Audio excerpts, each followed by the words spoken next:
After Virat Kohli stepped down as captain of the Indian Test team, I was shocked, I was surprised like everyone else was. But along with the surprise element, I'd be lying to you if I told you that this development didn't bring a tear to my eye and make me a tad emotional. And I say that for a couple of different reasons. Look, number one being the fact that we'll all miss Virat Kohli, the captain. But the more profound reason from a personal perspective was the fact that the news really got me reminiscing about the staggering impact that observing Virat Kohli, especially Virat Kohli the captain, Virat Kohli the leader, has had on me. So much so that to me, he's been like the father that I wish I had. Yes, I know that's a very strong statement, so allow me to explain. Ever wonder why I talk in such a radically honest manner about everything on my channel? Even things that are very personal. I talk about my mother, my sister, but I remain coy about my father. I'm sure Tejas and Rahul aren't the only ones who wonder that. So here goes. I lost my father when I was 19 years old. I had an incredibly tight relationship with him. And he couldn't possibly have done more for me than he did during the 19 years that I spent with him. But that's precisely what made the void that he left in his wake so incredibly deep as well. Yes, my mother tried to fill that void and still continues to do so. But the father-son bond is fundamentally very different compared to the mother-son relationship, especially when you're in your late teens and early adulthood. Your father becomes like a friend with whom you can have man-to-man talks. Your name might be Anubhav, but the Anubhav that you possess pales in comparison to the truckloads of experience that your father possesses that you can tap into as you're stumbling your way through the real world, as they call it. And that's precisely what I missed severely during my early years as an adult, especially in my early 20s, right after I'd graduated college. And I say that because when you're in college, life is still rosy. You've got your friends around you at all times. But once you finish college, especially once the honeymoon period of your first job is over, you experience somewhat of a crisis and you realize that the real world isn't all that rosy. And that's exactly the harsh realization that I had about 6 months into my first job, which was working on the trading floor at Goldman Sachs in New York City. What I thought of as my dream job had very quickly turned into a hellish nightmare because I hated what I was doing. I had a shitty boss, I was working long hours, and I barely had any friends, any support system in New York City because it was a new city for me. And all of these factors combined, was a recipe for disaster. On the one hand, I had this grand expectation or vision that I'd built up in my head. I'm going to be a big swinging dick at the sharpest clawed financial beast on Wall Street, aka Goldman Sachs. And on the other was reality, which was starkly different. And this discrepancy between what I expected and what reality was like was causing a lot of turmoil, conflict, and misery within me. To numb or offset this pain, I started drinking and smoking like an absolute maniac. Alcohol, cigarettes, marijuana became my escape, my cheap thrills. But the problem with things that give you quick hits of pleasure is that they're like Ferris wheels. They'll take you on a high, but that high is followed by an inevitable and equally steep crash as well, which only serves to accentuate the pain that actually led you to seek those pleasures in the first place. Finding myself in this vicious and self-perpetuating cycle, I was completely losing the plot. I wish I could talk to Papa is what I would often think. Yes, I had my peers and my friends, but they had their own shit to sort out. My mother, she's always been there for me.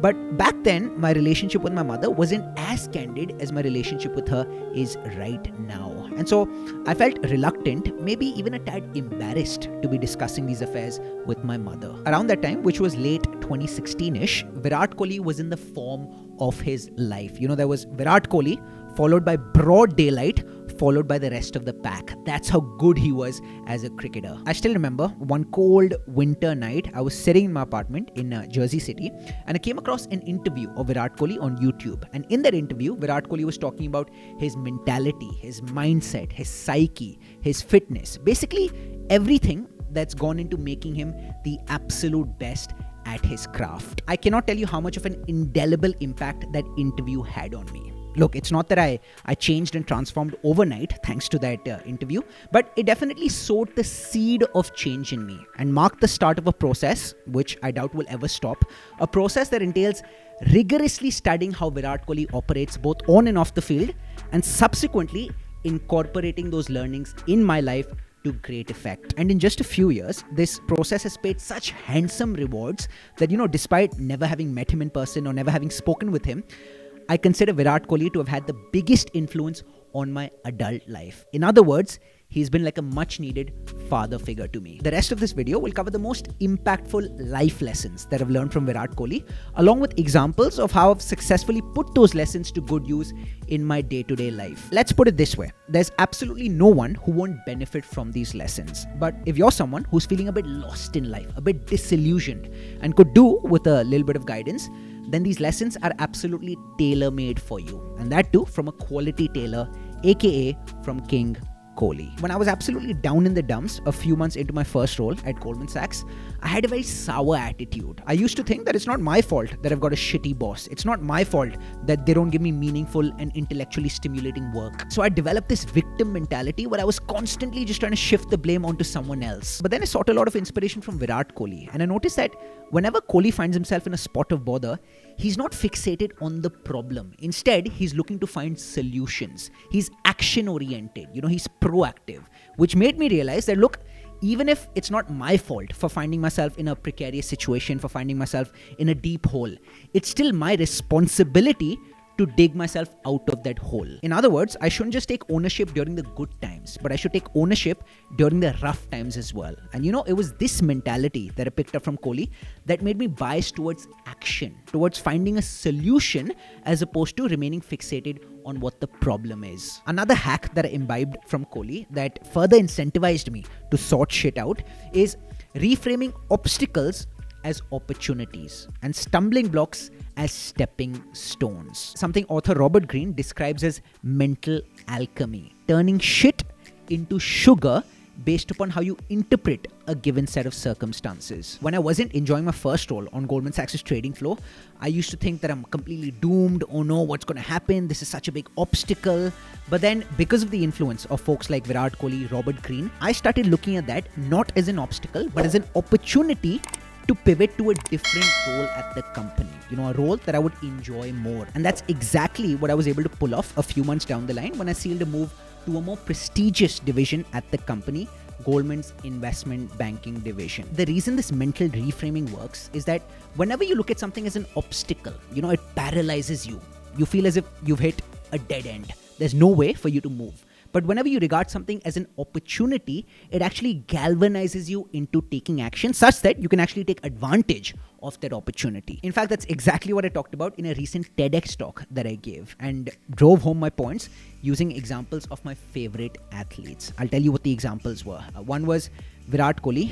The second one was Virat Kohli. And the third one was Virat Kohli. I talked about my move from the trading floor to the investment banking division at Goldman Sachs, but it was anything but easy to pull off that move. I used to spend hours networking with bankers in the investment banking division. I used to spend every single weekend, Saturday as well as Sunday, preparing and learning about technical investment banking concepts because I knew I'd be quizzed on these concepts during interviews. But the sad reality was that those interviews never came. And oftentimes I used to wonder, am I wasting my time? Are these efforts that I'm making, are these futile? Because clearly I wasn't seeing any lucrative results. And during such moments, whenever doubt would creep in, I'd often seek comfort from what Virat Kohli says, which is control the controllables. In other words, the effort that you put in, the input, that's something that's within your control. The output, which is the results of your effort, is not always within your control. And so the best way to inoculate yourself against the unpredictable nature of results is by putting your best foot forward. Because then, God forbid, even if the results don't materialize in your favor, you won't fault yourself for not having given it your best. And it was exactly that philosophy that helped me get through a pretty uncertain time when I got back to India in July 2018 after having parted ways with the investment banking profession. I was gunning for a drastic pivot from investment banking to becoming a sports presenter. And I was knocking on many doors, but I wasn't getting any proper feedback. But I knew that as long as I control the controllables, i.e., as long as I put my best foot forward in terms of the effort that I'm putting in, it's only a matter of time before the results work out as well. And lo and behold, I got a call up from ESPN Cricinfo to work as a presenter for them during the 2019 Cricket World Cup, which marked the genesis of my career as a sports presenter. During my time working in the front office at Goldman Sachs, I used to feel a bit out of place. There weren't too many Indian Indians, I'm not talking about Americans of Indian origin, who were working in the front office. And all my peers, at least most of them, were these, supremely confident, kids who went to Ivy League schools, and here I was, not having gone to an Ivy League school. So I used to feel a bit self-conscious and intimidated by everyone else around me, who I thought were much better than I was. As a result of which, I was always a bit subdued. I never quite openly expressed myself. But then I sought a lot of inspiration from Kohli, who's never shying away from expressing himself. He's always playing fire with fire and never bowing down in front of the opposition, regardless of who the opposition might be. Does everyone like Kohli's aggressive and larger-than-life personality and attitude? No. But even the people who don't like it probably still respect him for being 100% organic and true to himself. Acting out of character in a bit to please people will bring you popularity at the cost of respect. And if you could pick one between popularity and respect, pick respect. So this realization that was triggered by Kohli is what helped me slowly but surely start to express my authentic self. Was it nerve-wracking? You bet.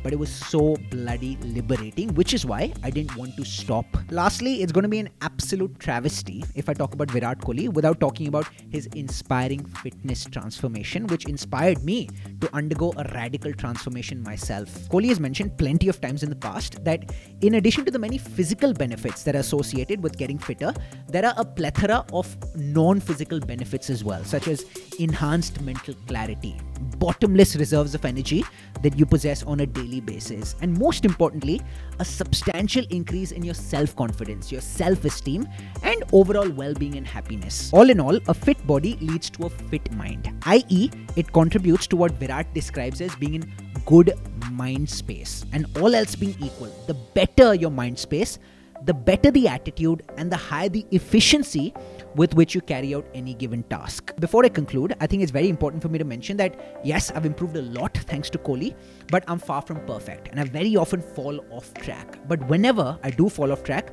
I can quickly get myself back on track by asking myself a very simple yet profound question, which is, what would Kohli do in such a situation? Also, these changes haven't taken place overnight. It's taken me years to internalize them. But it's been an absolutely sublime journey in which I feel I've gone from a boy to a man, thanks to the influence of my father figure, Virat Kohli. Look, I could go on and on extolling Kohli's virtues, but I'll stop here. But before you leave, I've got a genius plan. How about you like this video and leave a comment for the YouTube algorithm? And the reason I say that is because the more the number of likes and comments on this video, the greater the intensity with which YouTube will spread this video on its platform, which means that the higher the chances that this video actually lands on Kohli's YouTube feed. Then Kohli's going to contact me and be like, hey Anubhav, I absolutely love the video. What can I do for you? And I'm going to be like, hey Virat, if you want to do something for me, you'll have to do something for everyone who liked this video and everyone who commented on it. And that's it. We'll all end up becoming beneficiaries. It's going to be a win-win. A high tide raises all ships, as they say. So a like and a comment is all I ask for. And who knows, we might all just end up hitting the jackpot. Cool. Cheers.